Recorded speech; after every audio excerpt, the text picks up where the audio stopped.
ETV ప్రేక్షకులకి నమస్కారం. చెప్పాలనుందే కార్యక్రమానికి స్వాగతం. మంచి సినిమాలు తీస్తే చూస్తామని జనం అంటారు, మంచి సినిమాలు చూస్తే తీస్తామని సినిమా వాళ్ళు అంటారు అనేది కోడి ముందా గుడ్డు ముందా అన్నటువంటి వాదన. అటువంటి వాదనకి ఎప్పుడూ దూరంగానే ఉంటూ నేను కేవలం మంచి సినిమాలు మాత్రమే తీస్తాను అని కంకణం కట్టుకుని మరీ సినిమాలు చేస్తున్న వ్యక్తి శ్రీ సతీష్ వేగేశ్న గారు. తెలుగు సినిమా ఇండస్ట్రీకి డైలాగ్ రైటర్గా పరిచయం అయ్యి కథకుడుగా, స్క్రీన్ ప్లే రైటర్గా, ఆ తర్వాత దర్శకుడిగా ఎదిగి అక్కడితో ఆగకుండా జాతీయ స్థాయిలో శతమానం భవతి సినిమాకు గాను ఉత్తమ చిత్రంగా గుర్తింపు సంపాదించుకుని ఆ తరువాత ఎన్నో చక్కటి సినిమాలు మనకు అందిస్తున్న శ్రీ సతీష్ వేగేశ్న గారు ఇవాళ మనం చెప్పాలనుంది కార్యక్రమానికి అతిథిగా విచ్చేశారు. నా స్వాగతం. మీ 29 ఏళ్ల ఈ సుదీర్ఘమైన ప్రస్థానంలో బోల్డ్ సినిమాలు అంటే డైలాగ్ రైటర్గా మొదలయ్యి ప్రొడ్యూసర్గా కూడా మారారు. కానీ ఎప్పటికైనా శతమానం భవతి అనగానే సతీష్ వేగేశ్న అనే పేరు టక్కన గుర్తొచ్చేస్తుంటుంది. అసలు ఆ సినిమా ఎలా పుట్టింది? శతమానం భవతి పుట్టడానికి ముఖ్య కారణం ఏంటంటే, నేను ఇక్కడ హైదరాబాద్ వచ్చినప్పుడు ఈనాడులో జాబ్ చేశాను. సో ఈనాడులో జాబ్ చేసినప్పుడు సంక్రాంతి కానీ ఏదైనా వస్తే పండగకి ఒక హాలిడే వచ్చింది అని ఇంకా ఆ డ్యూటీల వల్ల లేట్గా లేవడం ఇది తప్ప అసలు పండగ అంటే ఏంటి, మేము ఊళ్ళో ఉన్నప్పుడు పండగలు ఎలా ఉండే, వాటన్నిటినీ మర్చిపోతున్నారు అందరూ అనేది ఎక్కడో ఉంది. ఓకే. సో ఆ టైంలో పల్లె పయనం ఎటు అని ఒక షార్ట్ స్టోరీ రాశాను. పల్లె పయనం ఎటు అని ఒక స్టోరీ రాసి ఉగాది కథల పోటీకి పంపించా ఓ మ్యాగజైన్కి. వాళ్ళు చాలా పద్ధతిగా తిరుగుటాపాలు పంపించేశారు. ఈ కథ ప్రచురణకు అర్హత లేదు, తిరస్కారం చివరికి పురస్కారంగా మారింది. సో నేను మీలాగా ఒక ఫ్రెండ్కి చెప్పా ఇది ఐడియా అంటే, అప్పటికి నేను ఇండస్ట్రీకి వచ్చి ఆల్రెడీ రాస్తున్నా. ఓహో, ఇండస్ట్రీ వచ్చిన తర్వాత ఇది అప్పటి ఐడియానా? ఇది నువ్వు ఎలాగో సినిమా ఇండస్ట్రీలోనే ఉన్నావు కదా, దీన్ని సినిమా కథగా మార్చి డెవలప్ చేసి చెప్పచ్చు కదా అని. ఆ తర్వాత మేము కబడ్డీ షూటింగ్ జరుగుతున్నప్పుడు సేమ్ ఐడియా నేను జగపతి బాబు గారికి చెప్పాను. ఎందుకంటే మేము కబడ్డీ షూటింగ్ చేసిన సంక్రాంతి టైం అండి. సో ఇలా అనుకున్నాను బాబు కదా అంటే, ఇది బాగుంది, ఒక పని చేద్దామా, దీన్ని షార్ట్ ఫిల్మ్ చేద్దామా అన్నారు. నువ్వు డైరెక్ట్ చేయి, నేను ప్రొడ్యూస్ చేస్తా అన్నారు. సరే బాబు అన్న. షూటింగ్ అయ్యి వచ్చాక బాబు బిజీ, కబడ్డీ హిట్ అయ్యాక నేను రైటర్గా బిజీ. అది అలా పక్కన ఉండిపోయిందండి. ఓకే. అయితే నేను డైరెక్టర్గా ఫస్ట్ చేసిన సినిమాలు అనుకున్నంత సక్సెస్ అవ్వలేదు. తర్వాత నేను మళ్ళీ రైటర్గా గబ్బర్ సింగ్ అవి చేస్తున్న టైంలో నేను దిల్ రాజు గారి బ్యానర్లో సుబ్రహ్మణ్యం ఫర్ సేల్కి వర్క్ చేస్తున్నప్పుడు అనిపించింది రాజుగారు ఇలాంటి వాటిని ఇష్టపడతారు, ఇలాంటి కాన్సెప్ట్ అని. అప్పుడు ఐడియా చెప్పా, సరే ఇట్లా నా దగ్గర ఒక ఐడియా ఉంది అంటే ఆయనకి విపరీతంగా నచ్చింది. సో శతమానం భవతి ప్రయాణం ఒక 15 ఏళ్ల క్రితం రాసుకున్న కథ 15 ఏళ్ల తర్వాత స్క్రీన్ మీదకి వచ్చింది. కానీ జీవితకాలం మిగిలిపోయింది. అంటే అది ఎంత బాగా మిగిలిపోయింది అంటే, శతమానం భవతి ఆర్ట్స్ మీరు స్థాపించేలా చేసింది ఆ పేరు మీ చేత. Very nice. శతమానం భవతి ఎలా పుట్టిందో ఇప్పుడు మనం తెలుసుకున్నాం. అయితే ఒక కథకుడిగా, రచయితగా మీ దృష్టిలో ఆ సినిమా అంత కనెక్ట్ అవ్వడానికి ఆ సినిమాలోని ప్రత్యేకత ఏమిటి? సినిమా కథలన్నీ అందరి జీవితాల్లో జరగవు. కరెక్ట్. కానీ శతమానం భవతి కథ అందరి జీవితాల్లోంచి పుట్టిన కథ. అందుకని ఈ రోజుకి 9 ఇయర్స్, సో 9 సంవత్సరాల తర్వాత కూడా మీరు శతమానం భవతితోటే నా ఇంటర్వ్యూ మొదలు పెట్టారని అంటే అది ఇచ్చిన ఇంపాక్ట్ అలాంటి. ఎందుకంటే ఈరోజు తల్లిదండ్రులకు దూరంగా పిల్లలు ఉండడం అనేది ప్రతి కుటుంబంలో ఉంది. ఏదో పండగ వస్తేనో లేదో ఇంట్లో ఒక అకేషన్ ఉంటే తప్ప కలవలేకపోతున్నారు. అందుకని ప్రతి వాళ్ళు ఏంటంటే ఇది మా కథ, మా పిల్లలు ఇలాగే దూరంగా ఉన్నారు, ఓన్ చేసుకున్న కథ కాబట్టి మీకు ఇన్ని సంవత్సరాలైనా అది అలాగే ఉండిపోయింది ఫ్రెష్గా. సినిమాల్లోంచి ఈ మధ్య కాలంలో మీరు ఓటీటీ వైపు వచ్చారనమాట.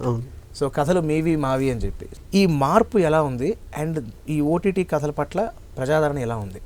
మార్పు అనేది మనం ఏదైనా ఇప్పుడు ఒక కథ అయినా, ఒక సినిమా అయినా, ఒక పాట అయినా, ఏ కళ అయినా దానికి ప్రజలకు చేరువ అవ్వాలి అనేదే ఏ కళాకారుడికి ఉండే తాపత్రయం. ఇప్పుడు మారిన ఈ ఎంటర్టైన్మెంట్ మీడియా వల్ల చాలా కథలు ఆన్ స్క్రీన్కి తీసుకురాలేకపోతున్నాం. ఆన్ స్క్రీన్ అంటే సినిమాలు. ఎందుకంటే సినిమా విధానం మారింది, సో బడ్జెట్లు మారినాయి, అన్నీ మారినాయి, మొత్తం మారిపోయింది. థియేటర్కి ఎంతమంది వస్తున్నారు ఏంటి అనేది లెక్కలు, ఇంతకుముందు లెక్కలు లేవు. సో ఒక మంచి కథ చేసినప్పుడు అది సినిమాగా తీస్తే మాత్రమే జనాలకి వెళ్తుంది అనే దాని నుంచి ఓటీటీ రావడం వల్ల వాళ్ళ ఇంట్లోకి వెళ్తుంది. ప్లస్ మీకు కరోనా ముందు నెట్ఫ్లిక్స్ అయినా, అమెజాన్ అయినా ఓటీటీ ఏంటి అని అంటే అది ఒక సెపరేట్ సెక్షన్. బట్ కరోనా తర్వాత ఓటీటీ అనేది ప్రతి ఇంటికి హాల్లోకి వచ్చింది. హాల్లో మొత్తం ఫ్యామిలీ కూర్చొని చూస్తున్నారు. సో ఫ్యామిలీ కూర్చొని చూసేటప్పుడు నాకు ఆ ఫ్యామిలీ కథలు ఇష్టం కాబట్టి అవి నేను తీసి నా ఐడియాలు జనాల దగ్గర తీసుకెళ్ళడానికి సినిమా ఒక్కటే కాదు వేరే మాధ్యమం కూడా ఉంది కాబట్టి ఓటీటీ వైపు రావడం జరిగింది. అదృష్టం ఏంటి అని అంటే ఇలాంటి కుటుంబ విలువల గురించి, తెలుగు భాష గురించి ఎప్పుడు ముందు వరుసలో ఉండే ఈటీవీ విన్ వాళ్ళు బాపినీడి గారు, అలాగే నితిన్, సాయి, అజయ్ శాంత్ గారు వీళ్ళందరినీ కలిసినప్పుడు ఐడియాస్ చెప్పినప్పుడు ఇవి చాలా బాగున్నాయి సార్ మనం చేద్దాము అని. సో అట్లా కథాసుధలో ఫస్ట్ చేసిన కథల్లో రాఘవేంద్రరావు గారు నేను కలిపి చేసిన కథలు, అందులో మీతో చేసే అవకాశం, మీ పాపతో చేయించే అవకాశం రెండో వచ్చింది. సో ఆదరణ అయితే బాగుందండి. ఇప్పుడు ఈటీవీ విన్ అనేసరికి ఏంటంటే కొంతమంది లేటుగా చూసిన వాళ్ళు అలాగా అట్లీస్ట్ వారానికి 1-2 కాల్స్ అయినా వస్తుంటాయి. మీది పెంకుటిల్లు చూసాము, లేదా మీది వెండి పట్టీలు చూసాము. శతమానుభవతి ఆర్ట్స్పై మీరు చేసిన కథాకేళి సినిమాలో పాట చిత్రగారు పాడడం జరిగింది. ఈ మధ్య ఆ పాట బాగా వినిపిస్తుంది. సో ఆ కథాకేళి విశేషాలు ఏమిటి? కథాకేళి అనేది కూడా ఒక టిపికల్ కాన్సెప్ట్తో చేసిన సినిమా అండి. ఇంకా శతమానుభవతి ఆర్ట్స్ అనేది ఎందుకు నేను ప్రొడ్యూసర్గా మార్చి చేస్తున్నాను అని అంటే నాకు శతమానుభవతి అనే సినిమా నా లైఫ్ని మార్చింది. ఇందాక మీరు చెప్పినట్టు వేగేశన్ సతీష్ అంటే ఎవరు అంటే శతమానుభవతి డైరెక్టర్ కదా అంటారు, లేదా శతమానుభవతి డైరెక్టర్ ఎవరు అంటే వేగేశన్ సతీష్. అంటే కొన్ని సినిమాలు తెలిసినంత ఫాస్ట్గా డైరెక్టర్స్ పేర్లు చాలామందికి తెలియకపోవచ్చు, కానీ నా అదృష్టం శతమానుభవతి డైరెక్టర్ వేగేశన్ సతీష్ అనేది స్టాంపు. సో అలా నాకు ఒక గుర్తింపునిచ్చిన శతమానుభవతిని నా బ్యానర్కి పెట్టుకుందామని శతమానుభవతి ఆర్ట్స్ పెట్టాను. ఎందుకంటే ఇది ఒక టిపికల్ స్టోరీ అండి. కథాకేళి, మామూలుగా కథాకేళి అలాగో ఇది కథాకేళి అంటే కథలతో ఒక ఆట. సో అందులో ఒక 4 స్టోరీస్ ఉంటాయి. అందులో ఒక లవ్ స్టోరీ కోసం చిత్రమ్మని అడిగాం. ఎందుకు అని అంటే ఇంకా చిత్ర గారు, బాలసుబ్రహ్మణ్యం గారు ఇలాంటి వాళ్ళతో పాడించుకునే అదృష్టం రావడం అనేది మనకి చాలా ఈ జనరేషన్లో, ఏ జనరేషన్కైనా చిత్ర గారు అంటే అద్భుతం. సరళంగా మనం రాయించుకున్న లిరిక్ ఏదైతే ఉంటుందో ప్రతి పదం అద్భుతంగా పాడతారు ఆవిడ. సో అందుకని కావాలని చిత్ర గారితో పాడించుకుని ఈరోజు. సో మీరు ఇన్ని సినిమాలు చేశారు అంటే నాకు తెలిసి మీ ప్రయాణం మ్యాక్సిమం ఈవీ గారితో చాలా ఎక్కువ సాగింది. కానీ అంతకు ముందర అసలు మీరు ఇండస్ట్రీకి ఎలా ఎంటర్ అయ్యారు? ఎవరి ప్రభావం ఏమో చాలా ఎక్కువ ఉంది. అంటే రైటర్గా అయితే నాకు జంజాల్ గారు, పెద్దవంశీ గారు అండి. ఎందుకంటే మేము కాలేజ్ డేస్లో ఉన్నప్పుడు వాళ్ళిద్దరు సినిమాలు రెగ్యులర్ పీక్స్లో ఉన్నారు, రెగ్యులర్గా చూసేవాళ్ళం. బట్ నేను ఇండస్ట్రీకి రైటర్ అవ్వాలనో లేదా ఇండస్ట్రీకి అసలు రావాలనో నాకు ఆలోచనే లేదు. నేను నార్మల్గా వచ్చాను, హైదరాబాద్ జాబ్ చేసుకుంటున్నాను, సినిమాలు విపరీతంగా చూసేవాళ్ళు. మీరు ఎక్కడ జాబ్ చేసేవారు? By the way Eenadu 1992 to 1999 7 years as a PLM, photo electric machine operator అని కంపోజింగ్, న్యూస్ కంపోజ్ చేయడం. ఆ తర్వాత పేజ్ సెట్టింగ్ ఉండేది. సో ఇక్కడ చేస్తాను Somajiguda, Hyderabad. Okay. So 9 years చేసాం. ఈనాడులో వర్క్ చేసినప్పుడు అక్కడ జర్నలిస్టులకి వాళ్ళకి బోధరాజు రాధాకృష్ణ గారిది ఒక బుక్ వచ్చేదండి 2 weeksకి ఒకసారి, సమీక్ష అని చెప్పి ఈనాడులో ఒక బుక్. అదేంటంటే జర్నలిస్టులు వాళ్ళకి ఏ పదం ఎలా వాడాలి, అసలు ఆ పదం కరెక్ట్ ఏంటి, కరువు కాదు కరవు అనాలి, ఇలా కొన్ని ఉండేవి. సో అవి చదివేవాడిని. ఓహో మనకు చాలా తెలీదు, మనకు చాలా తెలుసు అనుకుంటున్నాం, మనకు చాలా తెలియదు ఇక్కడ. అందుకని యాక్చువల్గా నేను జర్నలిస్ట్ కాదు, కానీ ఆ బుక్స్ అక్కడ ఉండేవి, ఆ జర్నలిస్టులకి ఇచ్చిన బుక్స్ ఉండేవి, చదివేవాళ్ళు. అట్లా సినిమాలు ఎక్కువ చూసి ఆ సినిమాకి సంబంధం లేకపోయినా నేను కొన్ని డైలాగ్స్ రాసేవాడిని ఊరికి, ఓన్లీ డైలాగ్, అది సీన్కి సంబంధం లేదు. అలా అది మీలాగా ఈనాడులో ఫ్రెండ్కి అది చెప్తే బాగా రాస్తున్నావు కదా సినిమాకి ట్రై చేయొచ్చు కదా.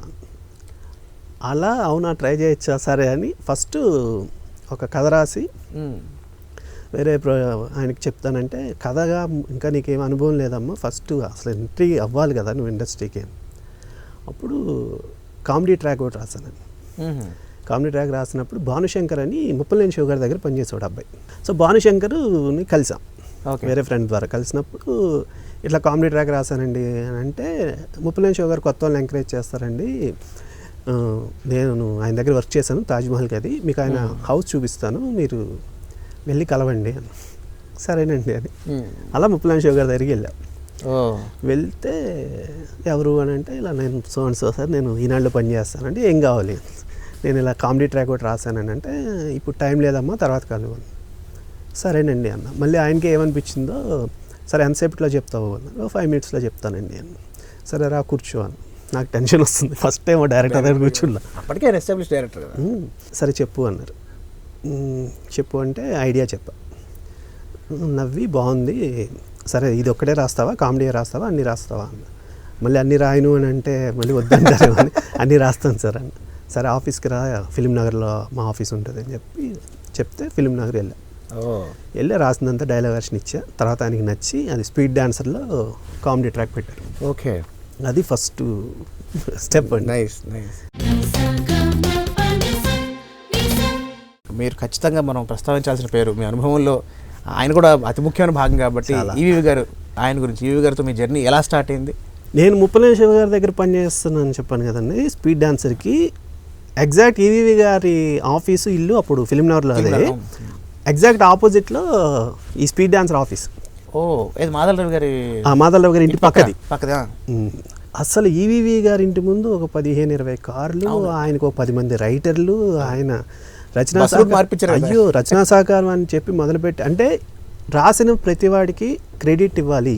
ఏదో రాశాడన్న విషయం డైరెక్టర్ గారు నాకు తెలిస్తే కాదు, జనాలకి తెలియాలని చెప్పి రచనా సహకారాన్ని పెట్టి ఎంతమంది రాస్తే అంతమంది పేర్లు, అష్టదిగ్గజాల్లాగా 8 మంది 9 మంది పేర్లు వచ్చాయి. అప్పుడు చూసి అనుకునేవాడిని, అబ్బా ఈ 8 మందిలో మనం కూడా దూరితే ఎలాగోలాగా బాగుంటుంది అని. కాకపోతే అది కుదరలేదు. తర్వాత నేను ముప్పలేని శివ గారితో నీ ప్రేమకై సినిమాకి వర్క్ చేశాను. నీ ప్రేమకై వర్క్ చేస్తున్నప్పుడు ఇక్కడ గణపతి కాంప్లెక్స్ దగ్గర సెట్ వేసాం. అక్కడికి ఈవీవి గారు వచ్చారు. అప్పటికి హాయ్ సినిమాకి సంబంధించి డిస్కషన్ జరుగుతుంది. ఓకే. సో శివగారు ఫస్ట్ పిక్చర్. సో శివగారు పరిచయం చేసినప్పుడు మీకు పనికొస్తాడండి మావాడు, కామెడీ బాగా రాస్తాడు అంటే, అవునమ్మా సరే వచ్చి ఒకసారి కలు అన్నారు. సరే సరే అన్న. తర్వాత ఒకరోజు నేను ఇంట్లో లేను, ఇంటికి ఫోను, వైఫ్ ఫోన్ లిఫ్ట్ చేస్తే నేను ఇలా ఈవీవి సత్యనారాయణ మాట్లాడుతున్నానమ్మా, ఒకసారి సతీష్ని ఆఫీస్కి రమ్మనమని. నేను ఇంటికి వెళ్ళాక వైఫ్ చెప్తే అసలు నాకు ఈవీవి గారు మన కోసం ఫోన్ చేశారు. సరే వెళ్ళా, ఇలా సినిమా అనుకుంటున్నాము అని కథ చెప్పారు.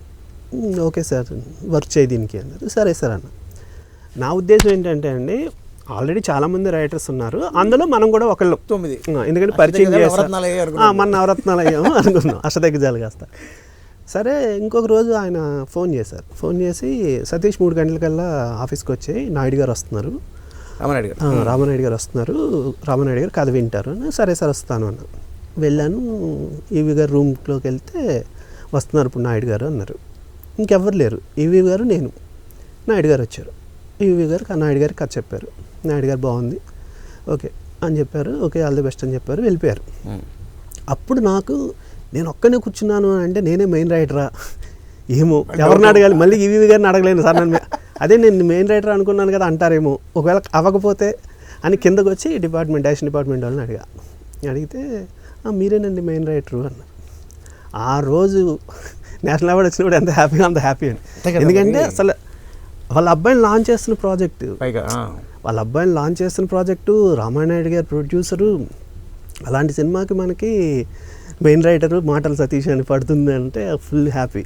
సో హాయి వర్క్ చూసి ఆయన కంటిన్యూగా నాతో ఉండు అని చెప్పి ఇమీడియట్గా నరేష్తో తొట్టి గ్యాంగ్ తర్వాత నాకు Thotti gang, Kabaddi back to back రిలీజ్లండి. 2 డైలాగ్స్కి చాలా పేరు వచ్చినాయి. ఇంకా అక్కడి నుంచి మళ్ళీ చూసుకోవాలి జాగ్రత్తగా. అక్కడి నుంచి ఇంకా ఈవీ గారితో ఆయన ఏంటంటే ఆల్మోస్ట్ నన్ను కూడా ఒక కొడుకులాగా, అత్తిల్ సత్యబాబుకి ఆయనతో స్క్రీన్ ప్లే కార్డు షేర్ చేసుకున్నాం. సో అదొక మంచి నాకు ఎప్పటికీ మర్చిపోలేని మెమరీ. అంత పెద్ద డైరెక్టర్ అయినా కూడా అసలు చూడండి, ఇంత కూడా వేసంత కూడా ఇదో లేకుండా అస్సలు అండి. అదే చెప్తున్నాను కదా, రాసిన వాడి పేరు నాకు కాదు జనాలకి తెలియాలని రచనా సహకారం ఎంతమంది ఉంటే అంతమంది పేర్లు వేసేవారు ఆయన. ఈవెన్ అమౌంట్, ఒక రెమ్యునరేషన్ చెప్పారు అని అంటే స్క్రిప్ట్ ఇచ్చేసారా అయిపోయింది, రెమ్యునరేషన్ ఆ రోజుతో అయిపోయింది. సినిమా రిలీజ్ అవ్వాలి, షెడ్యూల్ అవ్వాలి, అస్సలు ఏం లేదు, అది పని అయిపోయింది కదా. ఫైనల్ వెర్షన్ ఇచ్చేసాగా కిందకి వెళ్ళి చెక్ తీసుకుని వెళ్ళిపో అంతే. అంత బ్యూటిఫుల్ పర్సన్ అండి. మీరు ఒక కథా రచయితగా లేదా మాటల రచయితగా, స్క్రీన్ రైటర్గా, డైరెక్టర్ కాకముందర చాలా ప్రాజెక్టులు పనిచేసినప్పటికీ కూడా ఏదో ఒకటి చాలా ఛాలెంజింగ్గాను చాలా ఎగ్జైటింగ్గా అనిపించేది ఉంటుంది, ఖచ్చితంగా మర్చిపోలేనిది. అలాంటివి ఏవి మీరు వర్క్ చేసిన వాటిల్లో? అలాంటి వాటిలో ఫస్ట్ కబడ్డీ అయినా. సో కబడ్డీ వల్లూరుపల్లి రమేష్ గారు నాకు అంతకుముందు మామూలుగా పరిచయం. ఓకే. అయితే ఇలా ప్రాజెక్ట్ ఒకటి చేస్తున్నాను సతీష్, నువ్వు వంశీ గారి స్టైల్లో ఉంటుంది, నువ్వు వచ్చి ఒకసారి కథ విను, కాకపోతే డైలాగ్ రైటర్గా నేను నీకు మాట ఇవ్వట్లేదు, నువ్వు కథ విను. ఓకే. కథ విని నువ్వు ఒక వెర్షన్ రాయి, నువ్వు రాసింది డైరెక్టర్కి, ఎందుకంటే కొత్త డైరెక్టర్ అందరికీ నచ్చితే అప్పుడు నేను మాట్లాడతాను అని చెప్పారు. ఆల్రెడీ కబడ్డీ కథ విని 2-3 రైటర్లు డైలాగ్ వర్షన్ స్టార్ట్ చేశారు. ఓకే, సో ఇది ఒక వర్షన్, నాదొక వెర్షన్ కథ చెప్పారు. ఒక హాఫ్ అన్ అవర్ ఇలా ఉంటుందండి, ఇది చాలా బాగుంది సార్.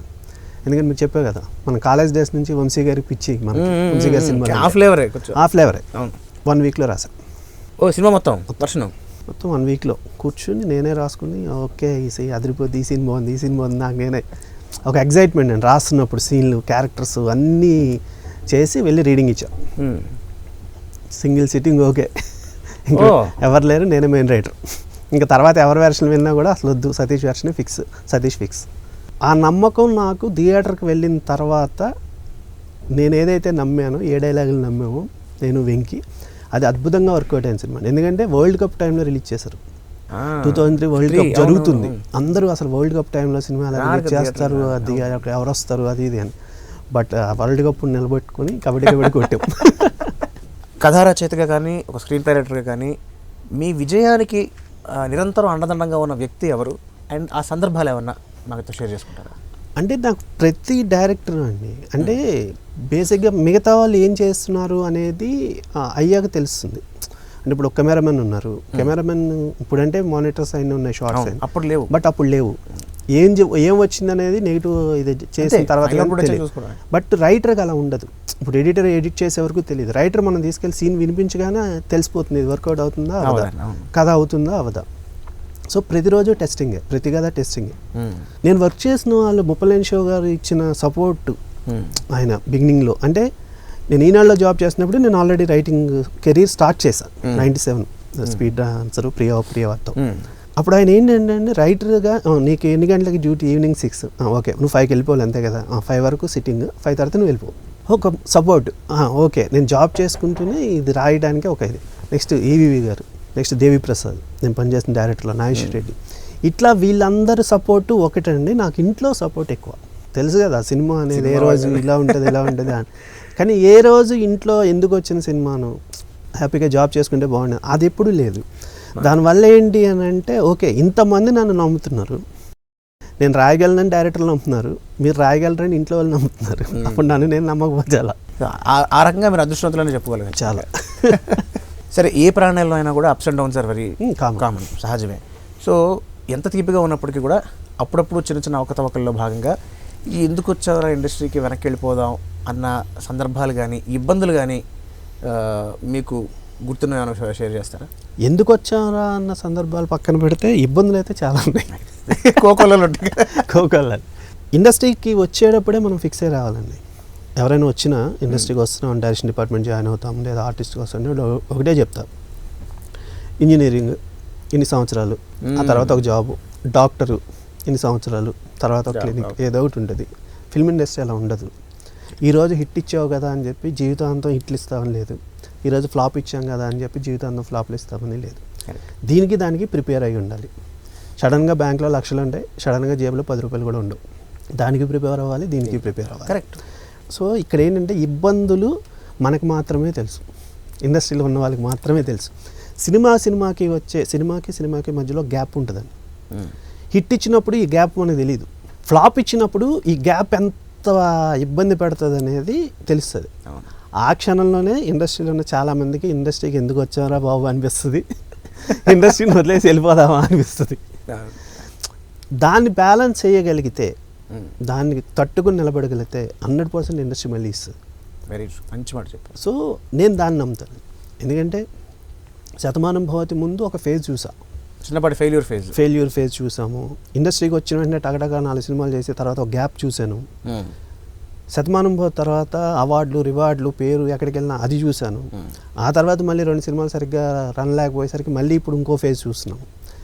బట్ ఇందులో ఏది శాశ్వతం కాదు. నేషనల్ అవార్డు కొట్టేసిన తర్వాత ఇంకా అక్కడి నుంచి అక్కడే ఉంటుంది ఎక్స్పెక్టేషన్, ఏది కూడా అంతా కూడా. సో ఏం చేయాలన్నా కూడా పెద్దాన్ని దాంతో కంపేర్ చేస్తాం. అదొక ఇబ్బంది అండి, అదొక ఇబ్బంది. అన్ని సినిమాలు నేషనల్ అవార్డు కొట్టలేవు కదా. కొంతమంది ఇండస్ట్రీలో కొంతమంది ఏం చెప్తారంటే, నువ్వు శతమానం భవతి తర్వాత మళ్ళీ ఓన్లీ ఫ్యామిలీ జోనర్కి వెళ్ళకుండా కమర్షియల్ సినిమాలు చేసి ఉండాల్సింది, 2 వర్కౌట్ అయ్యేవేమో అని కొంతమంది చెప్తారు. కొంతమంది కమర్షియల్ సినిమాలు చేయడానికి చాలామంది డైరెక్టర్లు ఉన్నారు కదా. నీలాగా ఒక జోనర్, ఒక మంచి సినిమా, ఫ్యామిలీ మొత్తం చూసే సినిమా డైరెక్టర్స్ లేరు. నువ్వెందుకు మళ్ళీ అటు వెళ్తానంటావు, ఇవే చేయొచ్చు కదా అంటారు. ఉంటాయి, అవి ఉంటాయి, ఇవి ఉంటాయి, అవి ఉంటాయండి. ఎందుకంటే ఇప్పుడు మీరు చేశారు నాకు ఎంత మంచి వాడవరా, అవును. ఎంత మంచి వాడవరా చేద్దాం అనుకున్నప్పుడు కళ్యాణ్ రామ్ లాంటి మాస్ హీరో ఉన్నప్పుడు నేను మాస్ సబ్జెక్ట్ చేయాలి. అవును కదా. శతమానం భవ సినిమా చూసిన తర్వాత కళ్యాణ్ రామ్ గారు వాళ్ళ వైఫ్, మీరు ఎందుకు ప్రతి సినిమా కొట్లాట్లు నరుకుళ్ళు యాక్షనే చేస్తారు, ఇలాంటి ఫ్యామిలీ సినిమా ఎందుకు చేయలేదు, ఒక మంచి ఫ్యామిలీ సినిమా చేయొచ్చు కదా అని.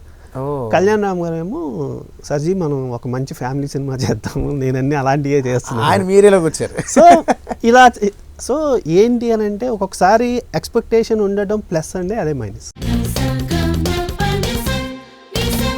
మీ స్వస్థలం ఎక్కడ, అలాగే మీ విద్యాభ్యాసం అన్నీ ఎక్కడ జరిగాయి, అండ్ మీ కుటుంబ నేపథ్యం గురించి చెప్పండి. స్వస్థలం తణుకు. తణుకు పక్కన వడ్డూరు. సో చదివింది అంతా తణుకుకే. నాన్నగారు సీతారామరాజు పేరు, అమ్మ పేరు సత్యవతి. నాన్నగారు ఏం చేసేవారు? నాన్నగారికి ట్యాక్సీలు ఉండేయండి. ఓహో. So transport business. ట్రాన్స్పోర్ట్ ట్యాక్సీలు ఉండేవి. నాన్నగారు ఎన్టీఆర్కి వీరాభిమాని. మీకు కూడా ఇష్టం తెలుసు నాకు. అదే నాన్నగారి నుంచి మనకి అలా చిన్నప్పటి నుంచి ఉంటుంది కదా. సో నాన్నగారికి తణుకులో తెలుగుదేశం రాజు గారు అంటే తెలుసు, సీతారామరాజు అంటే చాలా తక్కువ మందికి తెలుసు. సో తెలుగుదేశం రాజు గారు అంటే బాగా తెలుసు. సో చిన్నప్పటి నుంచి ఏంటంటే ఈ ఆయన ఎన్టీఆర్ సినిమాలకి వెళ్తూ మనల్ని కూడా తీసుకెళ్తా. సో అక్కడి నుంచి అలా సినిమాల మీద సబ్కాన్షియస్లో ఉంటుంది కదా, అలా అలా వచ్చింది. ఓకే. మీరు అన్నదమ్ములు ఎంతమంది? లేదు, నేను అక్క ఇద్దరు. కోతి కొమ్మచ్చి. సో శ్రీహరి గారి అబ్బాయి అలాగే మీ అబ్బాయి యశ్విన్ కలిసి నటించారు. సో ఆ సినిమా విశేషాల గురించి చెప్పండి. అవుట్ అండ్ అవుట్ ఎంటర్టైన్మెంట్ అండి సినిమా. టైటిల్ చెప్తుంది కోతి కొమ్మచ్చి కదా. సో ఏంటి అని అంటే ఇద్దరు యంగ్స్టర్స్ వాళ్ళ ప్రేమను గెలిపించుకోవడానికి ఆడిన ఒక ఆట కోతి కొమ్మచ్చి. సో నరేష్ గారు, రాజేంద్ర ప్రసాద్ గారు. సో మొత్తం విలేజ్లోనే ఫస్ట్ హాఫ్ అంతా సిటీ బ్యాక్డ్రాప్ ఉన్న, సెకండ్ హాఫ్ మొత్తం village. Out and out entertainment. మొత్తం అన్ని వర్క్స్ అయిపోయినాయండి. మోస్ట్లీ టైం చూసుకొని మార్చ్ ఏప్రిల్ అలాగా release planning, summer release planning అనుకో. Very nice. మీ అబ్బాయిని అంటే నేను బయట చూసాను, నాకు తెలుసు, ప్రేక్షకుల కోసం అడుగుతున్నా, తనకి యాక్టింగ్ ఇంట్రెస్ట్ ఉందనా లేకపోతే మీకేమన్నా మీ అబ్బాయిని హీరో చేయాలని కోరిక ఉందా? నాకు హీరో చేయాలని కోరిక లేదు. అంటే బేసిక్గా ఇప్పుడు నాన్నగారు సినిమా ఎన్టీఆర్ అభిమాని అవ్వడం, సినిమాలకి తీసుకెళ్ళడం వల్ల నాకు ఎలాగా సినిమాల మీద ఒక ఇంట్రెస్ట్, నేను రైటర్ అవ్వడం. సో చిన్నప్పటి నుంచి ఇంట్లో ఆటోమేటిక్గా ఒక డిస్కషన్. కానీ ఏ రోజు నేను హీరో అవుతా ఇదవుతా అని ఏం కాదు అని చెప్పలా. మామూలుగా ఫొటోస్ తీయించుకుంటే ఫొటోస్ నాకు పంపించేవాడు. సో రోజు ఇంట్లో చూస్తాను కదా, మళ్ళీ ఫోటోలు ఎందుకు పంపిస్తున్నాడు డిఫరెంట్గా తీసుకుని అని. ఇంకా ఒక రోజు అడిగా, ఎందుకు ఫొటోస్ పంపిస్తున్నావు ఏంటి అని అంటే, ఇంట్రెస్ట్ ఉందా ఏంటి అని అంటే, అవును. సరే ఏమవుదాం అనుకుంటున్నావు అని అడిగా. ఆర్టిస్ట్ అవుదాం అనుకుంటున్నాను అన్నాడు. ఇది ఫిక్స్ కదా అన్న. హీరో అవుదాం అనుకుంటున్నానంటే ఆలోచించేవాడిని 100%. ఆర్టిస్ట్ అవుదాం అనుకుంటున్నాను బాబా, నేను విలన్గా అయినా చేస్తా, ఫ్రెండ్గా అయినా చేస్తా, ఏదైనా చేస్తా, ఆర్టిస్ట్ అవుతా. ఓకే, అలా ఫిక్స్ అవ్వు. ఎందుకనంటే ఇండస్ట్రీ నేను చూస్తున్నా, హీరోగానే ఉండాలి, హీరోలుగానే చెయ్యాలి అంటే అది అందరికీ సాధ్యమయ్యే పని కాదు. అవ్వచ్చేమో, అవ్వని చెప్పట్లా, అవ్వచ్చేమో, కానీ ఆర్టిస్ట్ అయితే అవ్వచ్చు. బెటర్ పాసిబిలిటీ, ఎక్కువ పాసిబిలిటీ చెప్పినట్టుగా ఆప్షన్స్ ఉంటాయి కదా. సరే అయితే నేను అని మన రాజీవ్ కనకాల వాళ్ళ ఫాదరు దేవదాస్ కనకాల గారు, ఆయన దగ్గరికి తీసుకెళ్ళా. తీసుకెళ్ళి చాలా రోజులు అయితే చాలా రోజులు చెప్పా, రాజీవ్ తీసుకురండి అని చెప్పాడు. ఇట్లా ఆర్టిస్ట్ అవుదాం అనుకుంటున్నా అంటే ఆయన ఏమన్నారంటే, ఒక 2 రోజులు పంపించమ్మా, తర్వాత చెప్తాను, వీడికి యాక్టింగ్ నేర్పును అన్నారు. నేను నవ్వింది, ఓకే సార్ మీ ఇష్టం.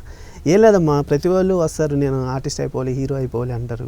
ఇక్కడికి వచ్చాక తెలిసిపోతుంది వాళ్ళు అవుతారా అవ్వరా, వాళ్ళు చేయగలుగుతారా వాళ్ళ ఇంట్రెస్ట్ ఏంటి అసలు ఏంటన్నా నాకు ఒక 2 days టైంలో తెలిసిపోతుంది. సరే సార్ అన్న పంపించా. 2 days అయింది, 3 days అయింది. తర్వాత వెళ్ళా, వదిలే నా దగ్గర వెళ్ళి నేను చూసుకుంటాను అని. ఇంకా ఆయన చాలా సమాధానం అయిపోతుంది కదా, అద్భుతంగా. నాకు ఆశ్చర్యం ఏంటంటే మీ అబ్బాయి డైరెక్షన్ ఎందుకు రాలేదా అని. ఉందా? కథలు రాస్తున్నాడు, బ్యూటిఫుల్ కథలు రాసుకుంటాడు, ఫ్యూచర్లో ఉంటుంది. సో మీరు డైలాగ్ రైటర్గా ఫస్ట్ టైం మీ పేరు పడ్డ సినిమా మా పెళ్ళికి రండి. సో అది ఎలా సాధ్యపడింది అంటే, అంతకుముందు శివగారితో నేను ముప్పలైన శివగారితో ట్రావెలింగ్ అండి. అప్పటికి ట్రాక్లు రాశారు. స్పీడ్ డాన్స్కి ట్రాక్ రాశాను, ప్రియాకి మొత్తం డైలాగ్ వర్షన్ రాసాము. బట్ రచనా సాకారం మెయిన్ రైటర్ వేరే ఉన్నారు. ఓకే. ఆ తర్వాత శుభలేఖలకి కథ ఫస్ట్ సోలోగా So, ఆ extension. ఎక్స్టెన్షన్ ఉంది. సో రాజా సినిమాకి వెంకటేష్ గారు రాజాకి రచనా సహకారం. ఇప్పుడు శివ్ గారు చెప్పారనమాట, ఇంకా ఓకే నువ్వు ఆల్రెడీ ఫుల్ ఫ్లెడ్జెడ్గా రాస్తున్నావు, ఇంకా నెక్స్ట్ చేసే సినిమాకి అఫీషియల్గా మాటలు డైరెక్ట్ నీకే కార్డు వేస్తాను అన్నారు. అలా మా పెళ్ళికి రండి ఫస్ట్ సినిమా అండి. సో దొంగల బండి సినిమాతో మీరు ఫస్ట్ టైం డైరెక్టర్గా మారారు. ఆ ఫేజ్ నేను కళ్ళతో చూశాను ఆ టైంలో, మనం కలిసి పని చేస్తున్నాం కాబట్టి. సో ఆ సినిమా ఇచ్చిన ఫలితం లేకపోతే అనుభవం ఎలాంటిది? నేను నరేష్తో కంటిన్యూగా ట్రావెల్ చేస్తున్న చేస్తున్న టైంలో ఒకరోజు నరేష్ కూర్చున్నప్పుడు నేనే అడిగా, నరేష్ ఇట్లా ఒక హిలేరియస్ ఎంటర్టైన్మెంట్ ఒకటి ఫస్ట్ డైరెక్షన్ చేద్దాం అనుకుంటున్నాను అంటే, ఏంటి ఐడియా ఏంటి అని. ఇలా ముగ్గురు దొంగలు నిధి, సో నిధి కోసం వెళ్ళడం కామెడీగా చేద్దామని. బాగుంది, ఓకే చేయండి చేద్దామని. అట్లా దొంగల బండికి డైరెక్టర్గా మారి. సో నరేష్ గారికి చెప్పేసా, కానీ ఈవీవి గారికి చెప్పాలంటే భయం. ఆయన చెప్పలేదు ముందు నరేష్కి చెప్పా, హీరో కదా ముందు హీరోని బుక్ చేసుకోవాలి. ముందు మళ్ళీ ఆయన దగ్గరికి వెళ్ళిన తర్వాత ఆయన అన్నాక మళ్ళీ హీరో దగ్గరికి వచ్చి ఇంకా ఛాన్స్ ఉండదు కదా. సార్ నరేష్ కూడా ఒక మాట చెప్తాడు కదా అన్నట్టు నేను అందుకని ఫస్ట్ కథ ఏ కథనే డిస్కస్ చేసాను నరేష్. ఎందుకంటే ఆల్మోస్ట్ నరేష్ నేను రైటర్గా చేసిన మా కాంబినేషన్లో ఆల్మోస్ట్ హిట్స్. తొట్టిగాంగ్ నుంచి మొదలెడితే తొట్టిగాంగ్, కితకితలు, అతెల్ సత్యబాబు, బ్లేడ్ బాబ్జీ అన్నీ, సేమ్ శాస్త్రి అన్నీ. సో ఈవీవి గారిని నాన్నగారికి చెప్పారా అని. ఇంకా చెప్పలేదు, ముందు మనం డిస్కస్ చేసి మనం ఓకే అనుకుంటే అప్పుడు చెప్తాను వెళ్ళినాను. ఎందుకంటే అంతకుముందే 2-3 సందర్భాల్లో ఈవీవి గారు ఎవడ పని అడి చేయాలి కానీ ప్రతి ఒక్కరికి డైరెక్షన్ ఎందుకు సతీష్ అది ఇదని నా దగ్గర అన్నారు. వేరే కాంటెక్స్ట్ బట్ మనకు అది ఒకటి ఉంటుంది కదా, ఇప్పుడు నువ్వు రాసుకుంటున్నావు కదా, నువ్వు రాసుగా నీకు డైరెక్షన్ ఎందుకు. పైగా నేను ఎవరి దగ్గర పని చేయాలా. సరే అని ఒకరోజు కూర్చుని మెల్లగా సార్ అంటే ఏంటి అన్నారు, డైరెక్షన్ చేద్దాం అనుకుంటున్నాను సార్. అవునా, ఎవరితో? అదే సార్ నరేష్ గారితో అనుకుంటున్నాను. కథ ఉందా అన్నారు. ఉంది సార్. ఏంటి అన్నారు. 5 నిమిషాల్లో ఐడియా ఇలా ఉంటుంది సార్. బాగుంది, చేసుకో, సింపుల్. నేను అసలు ఏదైనా అడుగుతారేమో, అసలు ఎలా చేస్తావు ఏంటి, ఇంకా ఈ క్వశ్చన్ ఉంటుంది అనుకున్నా, అసలు ఏం లేదు. నరేష్ దగ్గరికి వెళ్ళి నాన్నగారికి చెప్తాను, నాన్నగారు ఓకే అన్నారు. ఓకే అని దొంగల బండి స్టార్ట్ చేశాను. అది లాస్ట్ వచ్చి మేము డిసెంబర్లో రిలీజ్ చేసాము. సో అప్పటికి నరేష్ సినిమాకి పెద్ద భద్రాచలం దగ్గర మోతుగూడు అని ఆ ఫారెస్ట్లో పెద్ద సెట్ అది వేసి చాలా భారీ ఎత్తున చేసిన సినిమా అండి. అది సంధ్యాలో 5 వీక్స్ రన్. ఏది బ్యాక్ టు బ్యాక్ మా సినిమా రిలీజ్ అయిన వెంటనే ఇప్పటిలాగే ఆ సినిమా మీద ఇంకో సినిమా, మా సినిమా రిలీజ్ అయిన వెంటనే ఇంకొక సినిమా నచ్చేవాళ్ళే అనుకుంటా. దాని తర్వాత మళ్ళీ నాగార్జున గారిది కింగ్, ఇలా బ్యాక్ టు బ్యాక్. బట్ సంధ్యలో నాది 5 వీక్స్ రన్ అయ్యి మళ్ళీ నా సినిమా తీసి ఈవీవి గారు నరేష్ది ఫిట్టింగ్ మాస్టర్ వేస్తారు కంటిన్యూ. సో అట్లా. బట్ దానికి దొంగల బండికి చాలామంది ఫ్యాన్స్ ఉన్నారు నాకు ఇప్పటికి. సార్ మీరు భలే ఉంటుంది సార్, మీరు కామెడీ. ఈ జానర్ చేయాలంటే మీకు కామెడీ కానీ ఫ్యామిలీ కానీ మీకు కొట్టిన పిండి, అది కొత్తగా చెప్పేది ఏం లేదు. కానీ ఈ జానర్ని ట్రై చేయాలి, ఈ జానర్ని క్రాక్ చేయాలి, ప్రతి డైరెక్టర్కి ఉంటుంది. అంటే మీరు ఎలా చేయాలని మీరేమనుకుంటున్నారు, ఇది ఎక్స్ప్లోర్ చేయాల్సింది ఉంది అన్న థాట్ మీకు ఏదైనా ఉందా?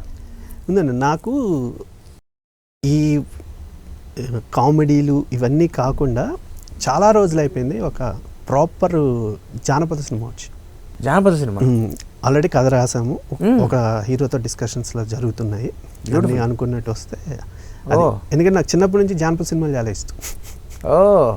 అసలు జానపద సినిమాలు రావడం రావట్లేదు. బాహుబలి వచ్చింది కానీ బాహుబలి జానపదం కౌంటే కానీ ఇది వేరే. ఇది బాహుబలి అంతా వారు, ఇది ఒక style of more of drama. ఇది అలా కాకుండా కొంచెం మాయలు మంత్రాలు సంథింగ్ అలాంటి, కొంచెం భైరవ ద్వీపం స్టైల్. భైరవ ద్వీపం, పాతాళ భైరవి. సో శతమానం భవత్ సినిమా చేసే ముందర ఒక రకంగా ఫెయిల్యూర్ ఫేజ్లో ఉన్నారు. ఒక రకం కాదు, ఫెయిల్యూర్ ఫేజ్లోనే ఉన్నారు. ఓకే. అయితే దాని తర్వాత చేయబోయే సినిమా, అందులో దిల్ రాజు గారికి కథ, మాటలు, స్క్రీన్ ప్లే, దర్శకత్వం. కథ, స్క్రీన్ ప్లే, మాట, సారీ ఆర్డర్. మీకు ఆ సాహసం అనిపించలేదా? అంటే యాక్చువల్గా నేను దొంగల బండి నుంచి నేను చేసిన ఏదైనా 4 బాధ్యతలు నావే. ఓకే. దొంగల బండి అయినా, రామదండి అయినా, ఏదైనా కథ, స్క్రీన్ ప్లే, మాటలు, దర్శకత్వం అన్నీ నావే. ఓకే. శతమానం భవతికి కథ ఎప్పుడైతే రాజుగారు బ్యానర్లో చేస్తున్నామో, దిల్ రాజు గారు, మిగతా ప్రొడ్యూసర్స్కి దిల్ రాజు గారికి ఉన్నది ఏంటంటే, దిల్ రాజు గారికి కథ నచ్చి ఆయన ఈ సినిమా నేను చేస్తున్నానంటే ఆయన మనతో పాటు ఆయన ట్రావెలింగ్ ఉంటుంది. సో శతమానం భవతి ఆల్మోస్ట్ ఆయన లైన్ ఓకే చేసిన తర్వాత నేను దగ్గర దగ్గర 1.5 year కూర్చున్నాం ఆ స్క్రిప్ట్ మీద. ఓ అంటే ఓ పక్కన సుబ్రహ్మణ్యం ఫర్ సేల్ షూటింగ్ జరుగుతుంది, ఇవన్నీ జరుగుతున్నాయి, ఇది చేస్తూనే ఈ వర్క్ కూడా జరుగుతూ ప్యారలల్గా చేస్తూ స్క్రిప్ట్ లాక్ చేసుకుని. ఎందుకంటే శతమానం భవతికి ఏమైందంటే సార్, శతమానం భవతి కథ నేను ఎవరికి చెప్పినా ఇమీడియట్గా ఒక విధమైన రెస్పాన్స్ వచ్చేది. భలే ఉంది కదా, భలే ఉంది. అది తెలియకుండా ఏంటంటే కాన్ఫిడెన్స్ లెవెల్ పెంచింది. ఓకే, మనం 100% మంచి సినిమా చేస్తున్నాము అని. యాక్చువల్గా శతమానం భవతిలో తాత క్యారెక్టర్గా రాఘవేంద్రరావు గారిని అనుకున్నాం. ప్రకాష్ రాజ్ గారి క్యారెక్టర్కి కొత్తగా ఉంటుంది, ఇప్పటి వరకు ఆయన అసలు స్క్రీన్ మీద కనిపించలేదని రాజుగారు రాఘవేంద్రరావు గారితో మాట్లాడి ఒకసారి కథ వినండి సార్ అని చెప్తే, ఆయన అప్పుడు తిరుపతిలో ఉన్నారు రాఘవేంద్ర గారు. నేను వెళ్ళి తిరుపతి వెళ్ళి రాఘవేంద్ర గారికి కథ చెప్పాను. కథ చెప్పాక సరే కథ చాలా బాగుంది సతీష్, నాకు టైం ఇయ్యి, నేను ఆలోచించుకుని రేపు చెప్తాను, రేపు మార్నింగ్ రా, మళ్ళీ రేపు మార్నింగ్ కలుద్దాము. సరే మన్నాడు వెళ్ళా. చాలా బాగుంది సతీష్ కథ, ఆలోచించాను ఎందుకు నేను చేయడం వల్ల ఈ కథ ఏదైనా కొంచెం డిస్టర్బ్ అయింది అనుకో, అంటే క్యారెక్టర్ కాకుండా రాఘవేంద్రరావు చేశారు, రాఘవేంద్రరావు గారు ఫస్ట్ టైం చేస్తున్నారు, ఇట్లాంటివి.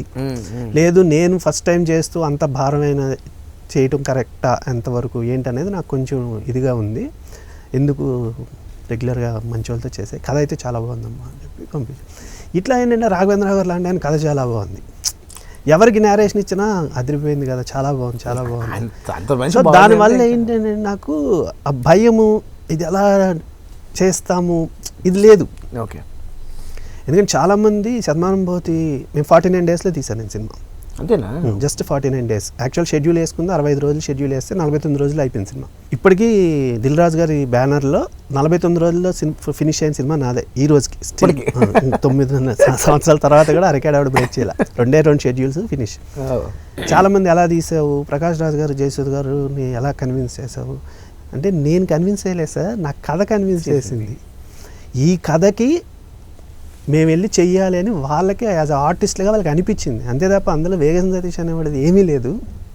ఎందుకంటే లేదు నిజం చెప్తున్నాను. అంటే జయసూద గారికి కథ చెప్పడానికి వెళ్ళానండి, జయసూద గారికి కథ చెప్పాను, కథ అయిపోయింది, చాలా బాగుందండి అని చెప్పి ఆవిడ రియల్గా జరుగుతున్న కొన్ని ఇన్సిడెంట్లు చెప్పారు వాళ్ళ సర్కిల్లో, పిల్లలు ఎలా ఉంటున్నారు, ఏం జరుగుతుంది అని చెప్పిన తర్వాత, షూటింగ్ ఎక్కడండి డైరెక్టర్ గారు అన్నారు.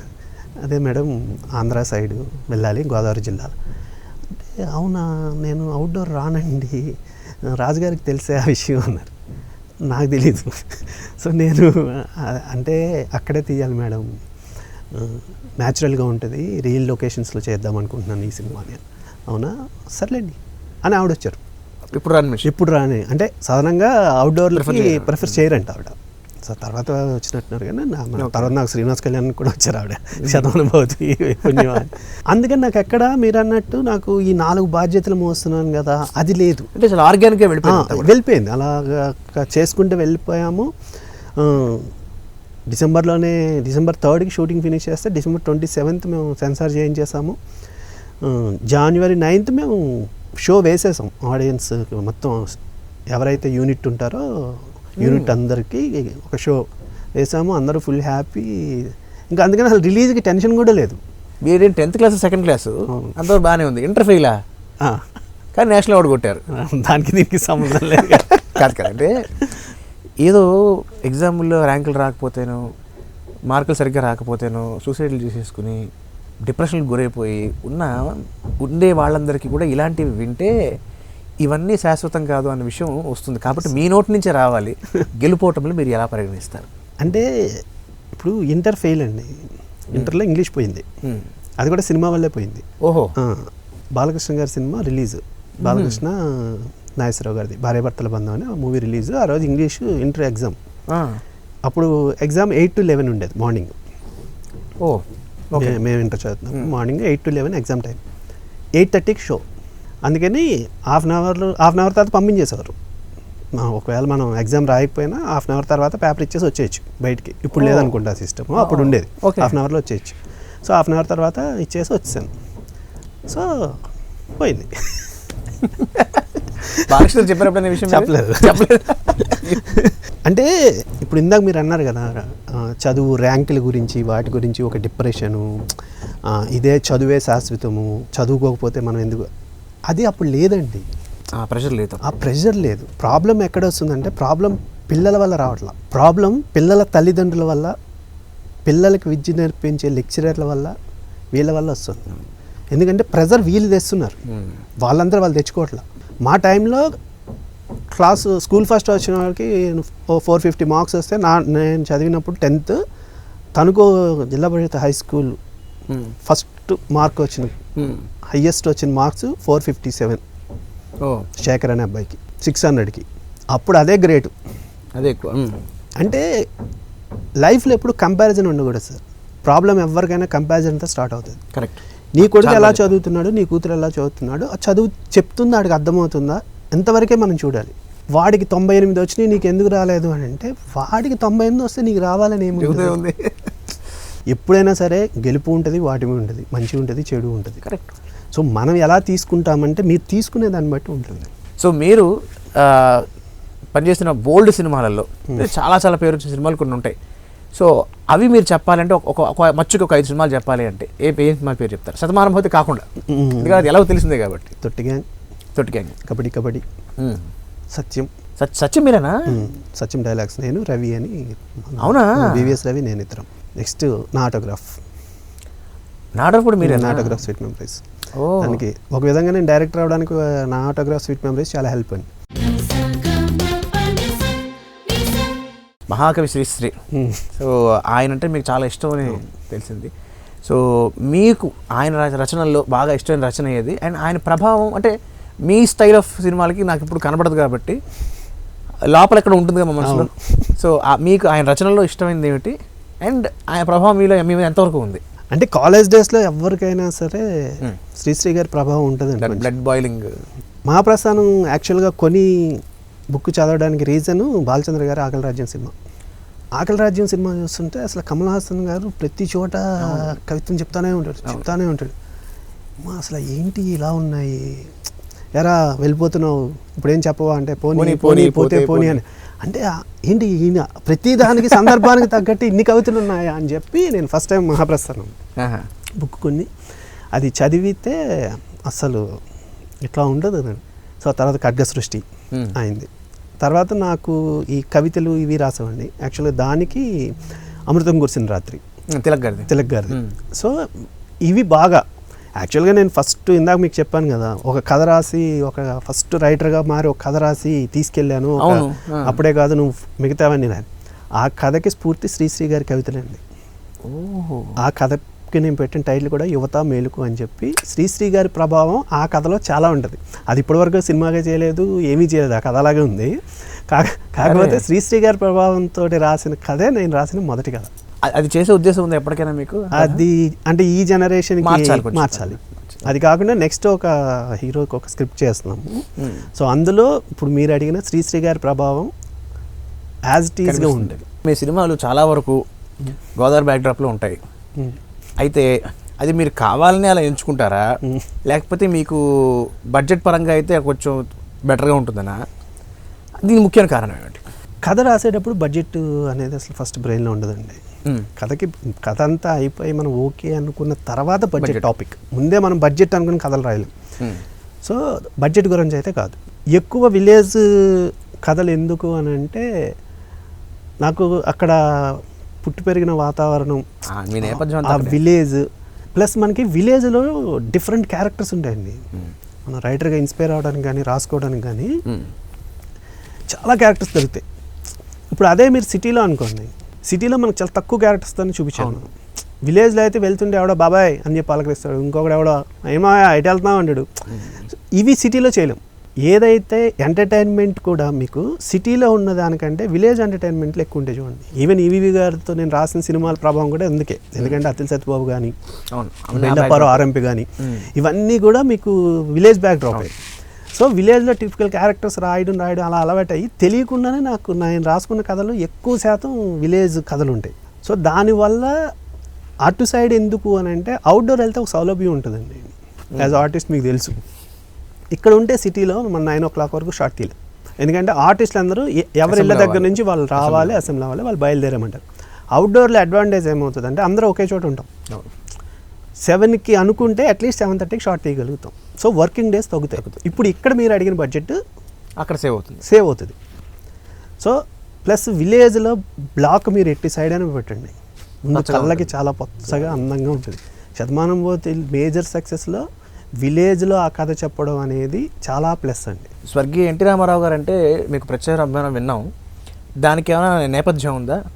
నాన్నగారు ఎన్టీఆర్ అభిమాని అనేది అసలు ఫస్ట్ నేపథ్యం అండి.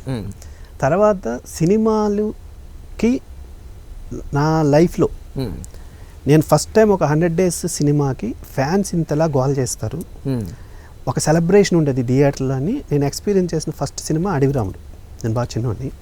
సో నాన్నగారు 100 days ఫంక్షన్కి తణుకు నరేంద్ర థియేటర్కి తీసుకెళ్లారు సెకండ్ షోకి. నేలలో ఉన్న వాళ్ళందరికీ ఒక ఫ్రూటు, బెంచీకి వచ్చిన ఆడియన్స్ అందరికీ ఒక స్వీట్ ప్యాకెట్, ఇట్లా ఒక మిక్సర్ అది కలిపి అలా అందరికీ పంచిపెట్టారు. ప్లస్ అభిమానం అంటే మామూలు అభిమానం కాదు, ఒక చిన్న స్టీల్ బేసిన్ నిండా 5 పైసలు 10 పైసలు పావులా కాయిన్స్ వేసి స్క్రీన్ మీద కూర్చోబెట్టారు. స్క్రీన్ ముందు గ్యాప్లో నన్ను ఆరేసుకోబోయి ఆ పాట వచ్చినప్పుడు నేను ఇసిరాలి. నేను ఇది రాఘవేంద్రరావు గారికి షోలో చెప్పాను. రాఘవేంద్ర గారు చెప్తే ఆయన షో చేసినప్పుడు మన ఈటీవీకి అనుకున్న షో చేసినప్పుడు నేను వెళ్ళినప్పుడు ఆయనకి ఇది చెప్తే అంతకు ముందు కలిసినప్పుడు చెప్పా, సరే ఇలా చేసాము చిన్నప్పుడు నాకు ఇది అని. ఆయన నా కోసం ఆర్ఎస్గా సాంగ్ అక్కడ ప్లే చేయించారు. అలా నాకేంటంటే హీరో అంటే ఎన్టీఆర్, ఇంకా నాన్నగారు ఫ్యాన్ కాబట్టి ఓకే. అలాంటి టైంలో ఆయన పొలిటికల్ పార్టీ పెట్టి ఫస్ట్ టైం తణుకు వచ్చినప్పుడు నైట్ వచ్చేసరికి లేట్ అయిపోయింది. నేను మెలకుగా ఉండి ఆయన చూస్తానని నిద్రపోయా. నైట్ ఎప్పుడో వచ్చారంట. తెల్లవారుజామున ఇంట్లో మాట్లాడిపిస్తుంటే లేస్తే నాన్నగారు అలా వెళ్ళి వచ్చేసారు. నాకు నువ్వు ఎన్టీఆర్ని చూపించలేదని నేను ఏడిస్తే మార్నింగ్ వెళ్తానురా అన్నగారి దగ్గరికి తీసుకెళ్తానని మార్నింగ్ తీసుకెళ్లారు. అంటే ఫస్ట్ టైము తెర మీద చూసిన ఒక హీరోని లైవ్లో చూడటం. వెళ్ళి కాళ్ళకి దండం పెడితే కాళ్ళు మల్లెపూల ఇలా చెయ్యిలా వేసారు, ఆశీర్వదించారు. ఫోటో తీసుకున్నారు ఏమన్నా? అప్పుడు తీసుకోవాలా, అప్పుడు ఇంత లేవు కదా. పైగా మార్నింగ్ వెళ్ళామండి 4:35కి. అబ్బో. ఈనాడు పేపర్ తీసుకుని నాన్నగారు పేపర్స్ అన్నీ తీసుకుని వెళ్ళి ఆయనకి ఇవ్వడానికి వెళ్ళాం. సో ఇంకా అక్కడి నుంచి తెలియకుండా ఇంకా ఎన్టీఆర్, ఇంకా హైదరాబాద్ నాన్నగారు ఎప్పుడు వచ్చినా కూడా ఆయన ఇంటికి వెళ్ళేవారు. సో కూడా నేను వెళ్ళేవాడిని. ఇంకా అలా ఈవెన్ నా మ్యారేజ్కి కూడా ఆయనకి వెళ్ళి ఇన్విటేషన్ ఇచ్చినప్పుడు అప్పుడు కరెక్ట్గా ఎలక్షన్స్ టైం సంథింగ్ ఏదో కుదిరితే వస్తాను బ్రదర్ లేకపోతే లేదు అని ఇంటికి టెలిగ్రామ్ పంపించారు విషెస్ చెప్తూ. తర్వాత నాన్నగారితో మీరు వచ్చినప్పుడు కోడల్ని తీసుకుని రండి ఇంటికి అని అంటే నాన్నగారు వచ్చి మళ్ళీ వెళ్ళి ఆశీర్వాదం తీసుకుని అయింది. సో అందుకని ఇంకా ఆయన ఏంటంటే నాకు దైవంలాగా ఆయన అలా. మరి జూనియర్ ఎన్టీఆర్తో మీకు అలాంటి అనుబంధం కొనసాగింది? జూనియర్ ఎన్టీఆర్తో మన రామయ్య వసవాయకి వర్క్ చేశాను నేను. రామయ్య వసవాయకి వర్క్ చేసినప్పుడే అప్పుడు నాన్నగారు నేను మధ్యలో పెద్ద ఎన్టీఆర్ గారిని పెట్టుకుని ఒకవైపు నాన్నగారు ఒకవైపు నేను తీయించుకున్న ఫోటో ఉంటుంది. రామయ్య వసవాయ షూటింగ్కి నేను నా కొడుకుని తీసుకుని వెళ్ళి సేమ్ ఎన్టీఆర్ మధ్యలో ఉంటాడు, అటు నేను ఇటు నా కొడుకు తీసుకుని రెండింటిని కలిపి చూపించా ఎన్టీఆర్కి. అస్సలు అదిరిపోయిందిగా, ఇలా ఎవ్వడికి ఉండే ఛాన్స్ లేదు, తండ్రి కొడుకులు పెద్ద ఆయన తోటి నా తోటి కూడా అని మురిసిపోయి సూపర్ ఉంది. బ్యూటిఫుల్. సో ఇంకా ప్రస్తుతం సెట్స్ పైకి వెళుతున్న ప్రాజెక్టులు ఏవి, విడుదల కాబోయే ప్రాజెక్టులు ఏవి? కథాకెళ్ళి రిలీజ్కి రెడీగా ఉందండి. దాని తర్వాత కోతికొమ్మచ్చి మోస్ట్లీ ఫిబ్రవరిలో కథాకెళ్ళి, మార్చి ఏప్రిల్లో గ్యాప్ చేసుకుని కోతికొమ్మచ్చి. సో ఈ 2 రిలీజ్లు అయిపోతాయి. అది కాకుండా మళ్ళీ ఈటీవీ విన్కే మళ్ళీ ఓటీటీకి ఇంకొక 3 stories చేస్తున్నాను. అది కాకుండా 2 ప్రాజెక్ట్స్ డిస్కషన్లో ఉన్నాయి. మోస్ట్లీ సంక్రాంతి తర్వాత అనౌన్స్మెంట్స్ రావచ్చు. మీ అబ్బాయి గురించి అయితే తెలిసిందే. సో సార్ మీ శ్రీమతి గారు వెనకుండి ఎంతో సపోర్ట్ చేశారు. మరి ప్రొడ్యూస్ చేస్తారన్నప్పుడు ఏమైనా అడ్డుపడ్డారా? ఎందుకంటే క్రియేటర్గా పనిచేయడం వేరు, డబ్బులు పెట్టడం వేరు కదా. సో ఏమైనా భయపడ్డా లాంటిది కానీ ఏం లేదండి అలాంటిది అస్సలు. ఎందుకనంటే నాకనే ఉందండి, ఎవరికైనా వాళ్ళ ఫ్యామిలీ సపోర్ట్ ఉంటేనే ఏ రంగంలో రాణించాలన్నా, అబ్సల్యూట్లీ మనం ఎదగాలన్నా పడిపోవాలన్నా వెనకాల ఫ్యామిలీ ఉంటుంది. ఈవెన్ సత్మానుభవతి ఆర్ట్స్ పెడతానన్నప్పుడు కూడా మీ ఇష్టం. తను ఒకటే అనలేదు, మీకు తెలుసు ఇండస్ట్రీలో కష్టాలు చూసిన వాళ్ళు. ఎందుకంటే ఇప్పుడు బ్యాచిలర్గా ఉన్నప్పుడు కష్టం మనం ఒక్కలమే చూస్తామండి. ఇండస్ట్రీలో ఆల్రెడీ మ్యారేజ్ చేసుకుని మనం ఇండస్ట్రీకి వచ్చిన తర్వాత ఆ కష్టం వైఫ్ పిల్లలు అందరూ చూడాల్సిందే, అందరూ పడతారు, వాళ్ళకి అన్నీ తెలుసు. కరెక్ట్. సో అందుకని ఏంటంటే వాళ్ళు ఎప్పుడూ నమ్ముతారు, ఓకే బాగుంటుంది వస్తుంది, ఏం టెన్షన్ పడకండి అని. వాళ్ళ సపోర్ట్ లేకపోతే అస్సలు. ఎందుకంటే నాకు నా వైఫ్ రమ కానీ, నా కొడుకు యశ్విన్ కానీ, పాప శిరీష ఏం చేస్తున్నప్పుడు బీఫార్మసీ అయిపోయింది. సో ఇప్పుడు ఆక్యుపంక్చర్ నేర్చుకుంటుంది. మరొక్కసారి మళ్ళీ మీ మొదటి రోజు దగ్గర నుంచి మొదలు అన్ని పెట్టుకుని గుర్తు లేటెస్ట్ వరకు అన్ని విశేషాలు, మంచి విశేషాలు, మంచి సలహాలు, కష్టాలు, ఒడిదుడుకులు, బాధలు అన్నీ ఒకసారి తలుచుకుని తద్వారా అందరికీ అంటే సినిమాల ద్వారా కాకుండా మీ మాటల ద్వారా ఇప్పుడు డైరెక్ట్గా ప్రేక్షకులకి వాళ్ళని అలరించడం జరిగింది. మరొకసారి మా చెప్పాలంత కార్యక్రమం ప్రేక్షకుల తరఫున మీకు ధన్యవాదాలు. అలా చాలా థ్యాంక్స్ అండి. ఈ కార్యక్రమాన్ని ఈటీవీ విన్ మొబైల్ యాప్లో కూడా వీక్షించండి.